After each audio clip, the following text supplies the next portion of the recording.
Hello, happy Sunday. Thank you for coming back. I know I'm not a regular poster, but as I'm going to do, I've got something to say. I'll just, put it up.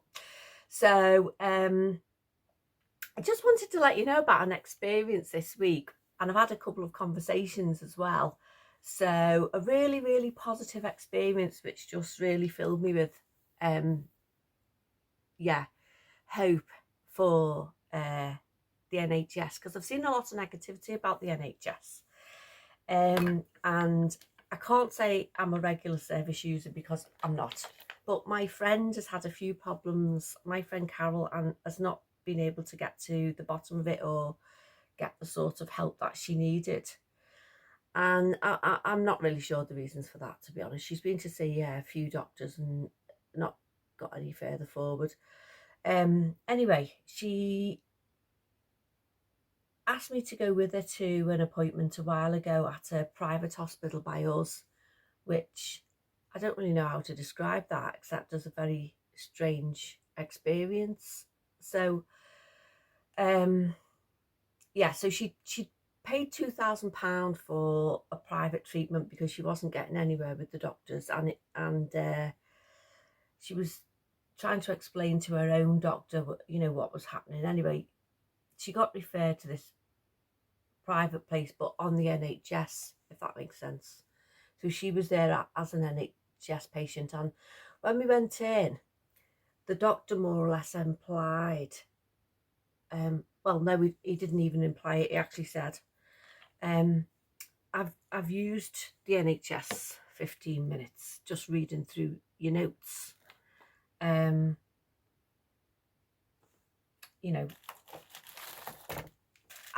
We didn't know what to make of that. What was, if he was asking her to pay him? Anyway, so that was a bit of a strange one, and she got nowhere, by the way, with that. That went nowhere, that appointment. So so she was in no different situation. So then she realised she was, and then the doctor didn't refer her to the clinic that she felt she needed to go to, based on that other doctor's letter, whatever that was. So she went to see a physio that she'd seen about 10 years or so ago, in about 2007, 2008. I think she saw the physio about 3 times over that period. And she paid £90 to go and have a consultation with this physio. Anyway, this person agreed that and wrote a letter to her doctor. This is what she needed, and then the doctor actioned it. So she ended up going to this clinic. So this is where I want to give props. And I want to give props to the NHS because I've seen so much negativity about them. I really need to. I just felt like I needed to tell you this because my friend said the same. So anyway, it was her appointment yesterday, and she asked me to take her because I know driving around Liverpool better than her. So I said, yeah, that's fine. And it couldn't have been more different. It was like a chalk and cheese experience. They were so polite and just, we were in and out, I want to say within half an hour, but it might have been a little bit longer. I was on the phone to my daughter, and I was waiting in the waiting room. I thought, I'll phone our Chloe. So I was on the phone for about 20 minutes, that phone call was. And then I'm going to say maybe double it, and that was how long we was there all together. So she went into the first appointment more or less straight in. We didn't just sat down, she got called. And when she came out, she said, I've got to go to floor 3. Went up to floor 3, saw the receptionist on floor 3. That was the longest wait we had, and that was only like 5 or so minutes. The girl came out for her, in she went. And then she came back out. She said, I've just got to wait a couple of minutes with the girl, put something together for me. And then the girl came out and said, now you need another appointment in March. So Carol said, oh, do we need to phone up? And she said, oh, no, the letter's there. It's in your envelope. Everything you need, also the medication that you need, take between that, it's all in the envelope. And me and Carol were stuck, like we said as we were driving home, like, I just can't believe the difference between that appointment and the other one. So I don't want to name the private hospital because it's not fair, because the workers there, it's not, you know, it's nothing to do with them. So I don't want to diss their workplace as such, or imply that it's anything to do with them, because it really isn't. So I won't mention that, but what I will say is that the hospital that we actually went to was Aintree University Hospital, and props to them because they were amazing. So yeah, that's what I really wanted to say. And there's a bit of a funny story attached to it because I said to Carol before we went, which clinic are you in, because they've all got different entrances. So anyway, when she had a look, we googled it. So I said, yeah, well, we'll just follow the Google Maps, because like I say, they're all in different doors, Carol, so you should okay. So as we were driving in, I couldn't believe it. Now, I said to her, I know what this is. This is the Old Fazakerley, the Old Fazakerley Maternity Hospital. Well, I had one of my kids there. So as we were driving around the bend to go to this clinic that was at the back, I suddenly recognised this bank of windows, because I said to Carol, you're not going to believe this. I said, did you see that fella walking down here? I said, yeah. I said, right, well, go back 30 years. I said, and you see in that ground floor room there with the great big window? And she said, yeah. I said, I was about 5 minutes away from giving birth to our Danny, with all the windows had no curtains, great big picture windows, and this bloke was walking past watching me. And you know the funny thing, I didn't know him and he didn't know me. And I'll tell you what, I was literally maybe less than 2 minutes than our Danny being born, and I didn't even care. But I always remembered it, and it was funny because as we drove past, there was a guy walking past exactly the same, and I just recognised it. I said, I can't believe it. Yeah, it's the Old Fazakerley Maternity. Anyway, yeah, so the clinic we were in was at the back of that, and they were just amazing, amazing. So yeah, I just wanted to say that because so many people say negative things about the NHS, so I just wanted to say something about that they were really amazing yesterday. And then the second thing I want to say is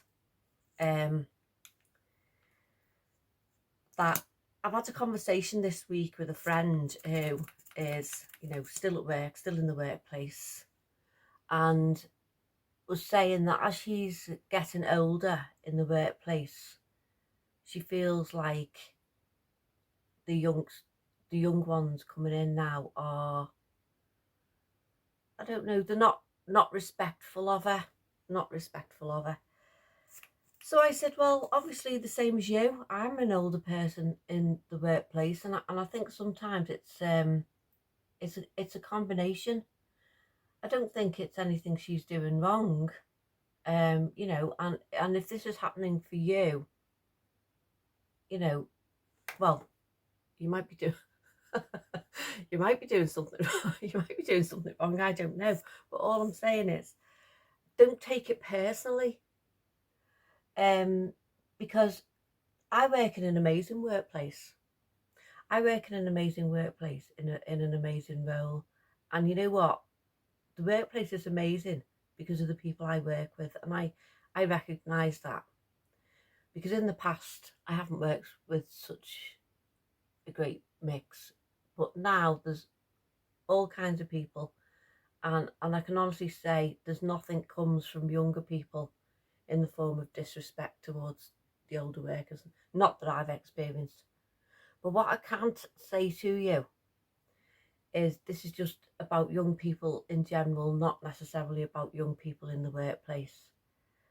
So there was a period of time when I remember this, when mine were young, very young, like toddlers in the 90s. And there was a way of raising children where, and you might remember this if yours are at similar age to mine. My daughter's in her 20s, so she's a little bit younger, and I think things had changed by then, and you did correct them, and you didn't say something was good if it wasn't. because I can remember that as well. Like, you can't just say everything they do is good, like good job, for even stuff that's not, because again, it doesn't help them. It doesn't help them learn. They don't. It was that whole thing. What value is your yes if you never say no? But anyway, going back to kids raised in the 90s, there was a whole thing about ignoring the bad and praising good behaviour. So like, if they did something naughty, ignore it. Don't comment on it. And if they did something good, you needed to catch them doing the good, if you know what I mean. And that was the thing. That was the teaching at the time. And so these people are now obviously in the workplace. And some of them have been a little bit cotton-wooled, is maybe the term I need to say. Not all of them, not all of them. Not everybody in the 90s is like this. I'm just saying some, as in some families. Overly spoiled children, not all families, some. And of course, once these children get in the workplace, sometimes they can say things, they ignore all the bad things they do and expect praise for all the good things they do, and actively look for it. They search it out because that's how they grew up. And my friend was experiencing a little bit of rudeness. There's a girl on the back, she lives on the corner. And I said, well, you know, I wouldn't worry about it if I was you. I don't worry about things like that. And the reason that I don't worry about things like that is because if I know it's not me and it's nothing I've done, I mean, sometimes I have done something, and sometimes I've done something I didn't know I'd done. Have you ever done something to upset somebody? You didn't even know you'd done it. What? Yeah. So, but if you honestly know it isn't, don't worry about it. You know, sometimes it can be something going on for them. So that was the first thing that I wanted to say. And eventually they'll meet somebody who is very similar to them. You don't need to do anything, because they'll meet somebody similar, brought up similarly, because I think it was like a parenting style. So at some point they'll meet somebody similar, and then it'll all go off. And just hope you've got some popcorn. Hope you're holding the bag of popcorn, girl. So look, don't worry about it. And then the second thing is, it's really normal to feel bad. Of course it's normal to feel bad when you think someone's having a go. But look, try not to take it personally, because most times it really isn't. It's things going on for the other person. And then the other thing that I wanted to say was more broadly on that, about, you know, feeling bad about things. You wake up and you're just not having a good day, and you're just feeling bad about your day, whatever. It's the same thing, really. You don't have to act on it. It's okay to feel bad. If something bad has happened and, you know, your day's gone right downhill, it's okay to feel bad. It's normal. It's normal to feel bad when something happens that you don't like.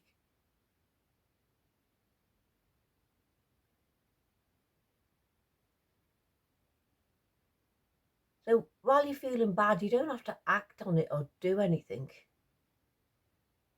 It's actually your body telling you it's time for a reset. It's time for a rethink. It's time for a plan. If you're in a job you don't like, you can change it. And I hear people say, oh, I'm too old for this, I'm too old. You're not. You're absolutely not.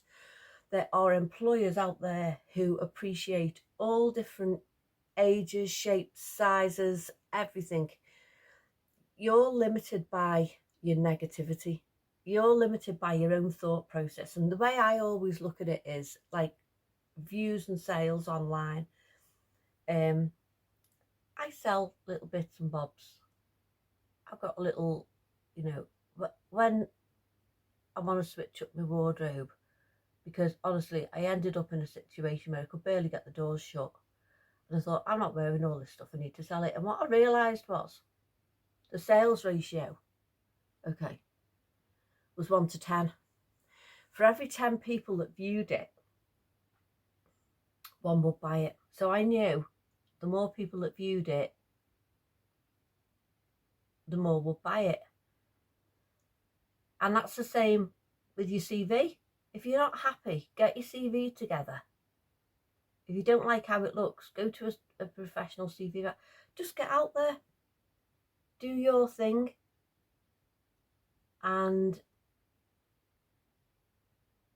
it might be that you love your job like me. I love my job. And sometimes what makes me sad is it is actually my friends being sad, especially if it's not something that I can help them with directly. Like I can't, if they say, you know what, the car's in the garage and I can't get to the shops, I'll say, I'll take you to the shops. If it's something more than that and I can't help, and I'm going to give you an example. It does make me sad, but I'm going to give you an example. But anyway, just for now, sticking with the workplace, I just want to say also, I had a conversation with my son because he was thinking of coming out of the workplace pension. And I said, what are you doing that for? So he said, well, you know, it's ages off, it's years off, it's blah, blah. And I said, no. And I think all young people need to know this. I'm not sure when it happened. I don't know. But I think it was about 2019 when the pension... Hang on a minute. Look at the eyebrows. What's going on there? They're so pale and pasty.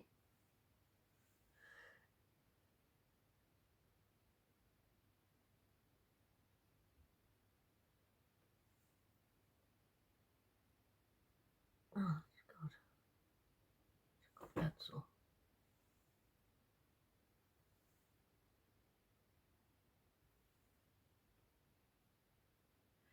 Oh, Mac. Mac. Must be my daughter's. So anyway, no wonder it went on well. So, yeah, so to cut a long story short, I said, no, don't leave the pension.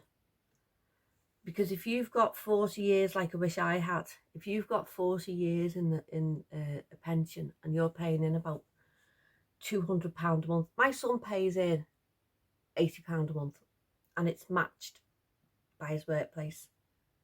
So I said, why don't you pay in 100 and then you're paying in 200? So by you paying an extra 20, there's an extra 40 going in and you're getting £200 a month. £200 a month for 40 years. That's going to make a significant difference to your pension and what you can actually retire on and live on when you retire. I said, please don't leave the pension. Anyway, it's up to you what you do, son, but I think it's a bad idea. Because, like I say, it was about 2019 when I realised that the pension was being changed. That's not doing anything. That's not doing a thing. Hold on, what's that? Foxy Nude. That's doing absolutely nothing for me. Yes, it was about 2019 when I realised that the pension was no longer an entitlement. It was a benefit. Because I thought to myself, why are they going to monitor state pensioners? They're doing this thing now where they're going to monitor the bank accounts of people who are on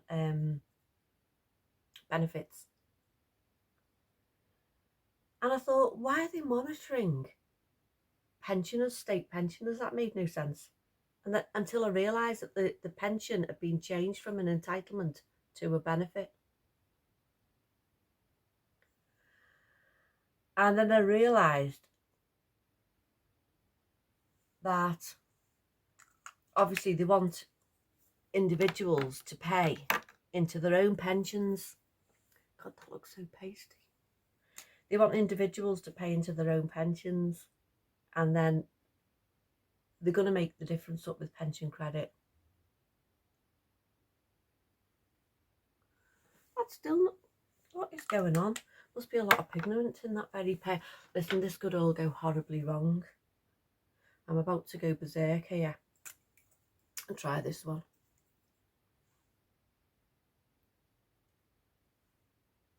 A bit better.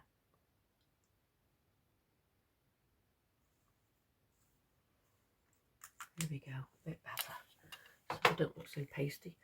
I still look pasty. Oh, I know. Put my blusher on. It wouldn't look pasty. So yeah, that was interesting when I realised that. So yeah, if you've got any young ones in your family and everyone's saying don't pay into a state pension, it's not worth it, you'll lose this, but it is worth it, because at least that money is yours. And if it, I think that if it doesn't hit target, that you will still hit minimum pension amount with pension credits. Anyway, that's, I don't know. I'm not an economist. I'm not an economist, I'm just a thinker. And who knows, I might even be an overthinker. But then the other thing that I wanted to say was, I was walking around the corner shop the other day and I bumped into an old friend. Well, I'm going to say an old friend. She is an old friend. She's actually a school gate mum, and I haven't seen her for quite a while. So, yeah, we just had a nice friendly conversation, and then it got real.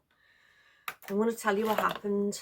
So, this is about children, adult children who grow up and leave home, because I think as mums, we are programmed to always know where our children are.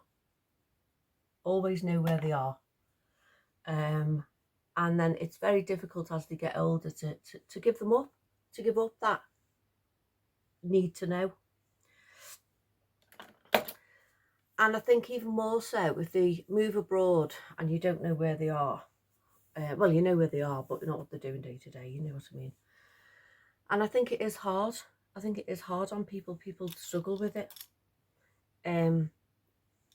So anyway, yeah, so a daughter has moved abroad and she was struggling with it. Well, as you all know, my daughter lives abroad. My daughter lives abroad. Now, I've never been one of those mums that's needed to know. But also, as I said to her, think of it this way, what an amazing job. What an amazing job she's done of giving her child the wings, the confidence to fly that far and just see what's going on in the world. I think it's amazing. And you know what? You never know. Because here's the thing, when you go somewhere that you've never been, you don't know, children can change when they have their own children.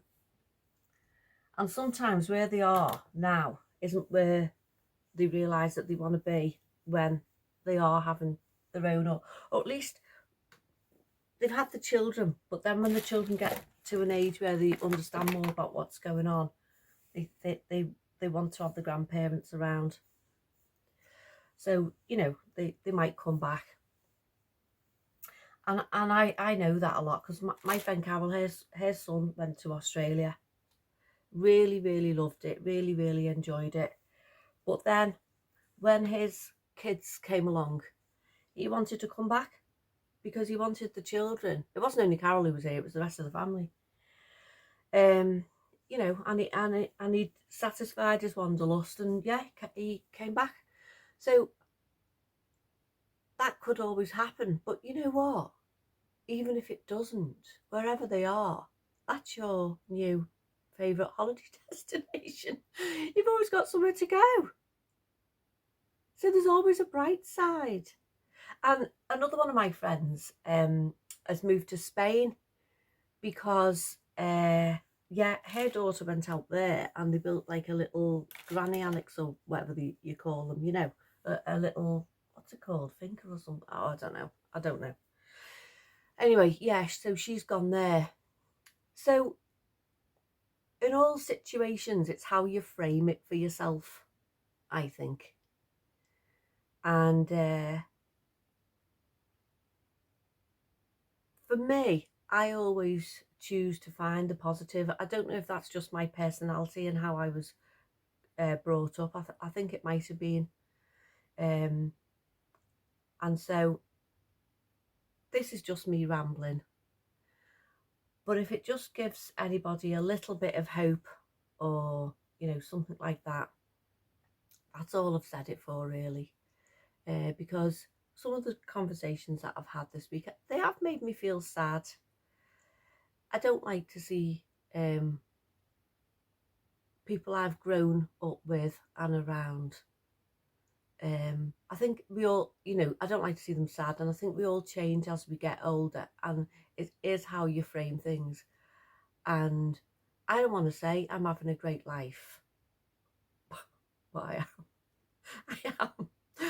And if I come into contact with things or people that don't fill me with joy, it's that Marie Kondo thing, which, because I was watching her when I was doing my in the lockdown, I did a lot of you know, do I want to keep this, do I want to keep that, do I want to throw this, do I want to throw that. So I learned a lot about this thing, does it fill you with joy? So I look at some things, and some things I keep, actually, because I think, yeah, it does fill me with joy, and it cost a fortune, so that's going nowhere. And then other things I think, you know what, yeah, I'm never going to wear that again, and it's gone. And I think sometimes that has to match situations as well, and people. And if this just gives you a little bit of hope, and as I say, it's not you. Sometimes something's going on for the other person in a situation, when people, and you think, why are they being like that? Honestly, if you know in your own heart and soul you haven't done anything, don't give it any energy. Just keep going. Do your thing. Live your life. Enjoy your own hobbies and interests. Go to concerts. Go for walks. Go and do a little bit of retail therapy. Go for nice meals. Hey, listen, on the subject of nice meals, I've got to tell you, when we left the hospital, me and Carol went for a quick carvery at the Rocking Horse in Aintree. And I just want to tell you again, what lovely staff they were. They were really nice girls. And the food was amazing. Now, I have been there before. We've been there before. We've had family meals as well with friends and the kids and everything there. But usually, like on a Sunday when it's rammed, and you know, like events like Mother's Day, things like that. And I've always thought, oh, well, the carvery was amazing, but they're going to make sure it is for days like that.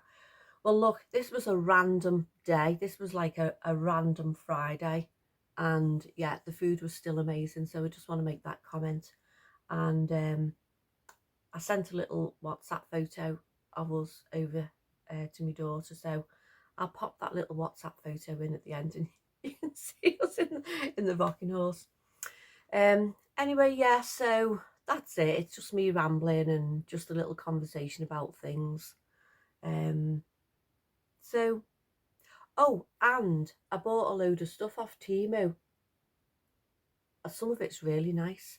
So I think my next video that I'll show you, I am going to show you what I got off Temu, because like I say, some of it was really nice. And the earrings which I got, well, I ordered some for work, and yeah, they were just really nice. And the tops, I've got tops and a couple of makeup items.